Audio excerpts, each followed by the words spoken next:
Respect yourself. Others will automatically respect you.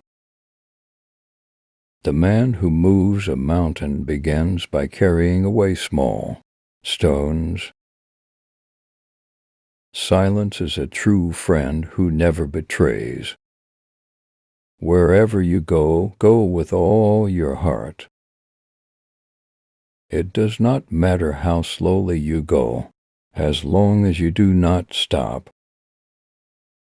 To be wronged is nothing, unless you continue to remember it. Choose a job you love, and you will never have to work a day in your life.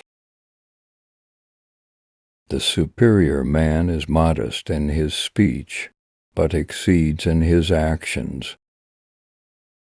The more man meditates upon good thoughts, the better will be his world and the world at large.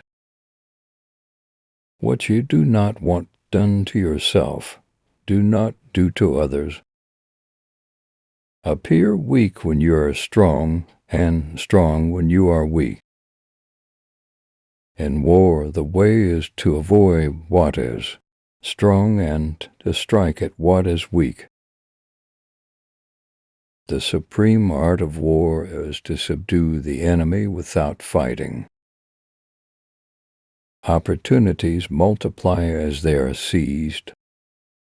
All warfare is based on deception. Know yourself, and you will win all battles. The greatest victory is that which requires no battle. If you know the enemy and know yourself, you need not fear the result of 100 battles. Let your plans be dark and impenetrable as night, and when you move, fall like a thunderbolt. There is no instance of a nation benefiting from prolonged warfare. When you surround an army, leave an outlet free. Do not press a desperate foe too hard. Supreme excellence consists of breaking the enemy's resistance without fighting. When strong, avoid them. If of high morale, depress them. The greatest general is he who wins without fighting.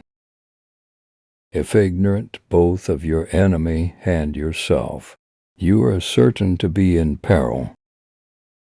If your enemy is secure at all points, be prepared for him. If he is in superior strength, evade him. He who knows when he can fight, and when he cannot will be victorious. The good fighters of old first put themselves beyond the possibility of defeat, and then waited for an opportunity of defeating the enemy. Do not repeat the tactics which have gained you one victory, but let your methods be regulated by the infinite variety of circumstances. All men can see these tactics whereby I conquer, but what none can see is the strategy out of which victory is evolved. The great man is he who does not lose his child's heart. A man's good deeds are the best mirrors of his heart.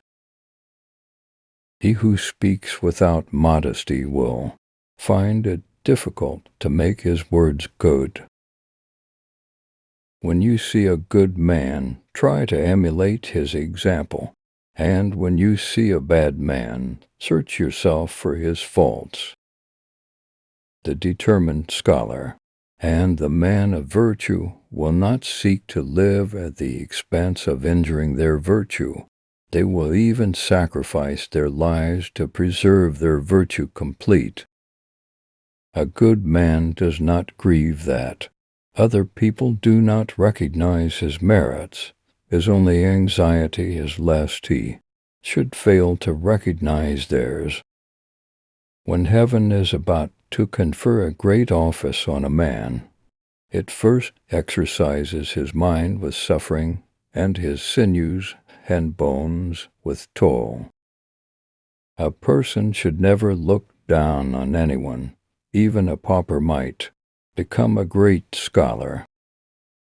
The perfecting of one's self is the fundamental base of all progress and all moral development. A sage is not one who knows right, but one who practices it. The man who loves others is constantly loved by them. A gentleman is consistent in his words and deeds. Only when there is mutual love can there be mutual assistance. Those who work with love are invulnerable. A heart set on love will do no wrong. To love all men alike is a great attribute of the sage. What heaven does not sanction, do not follow.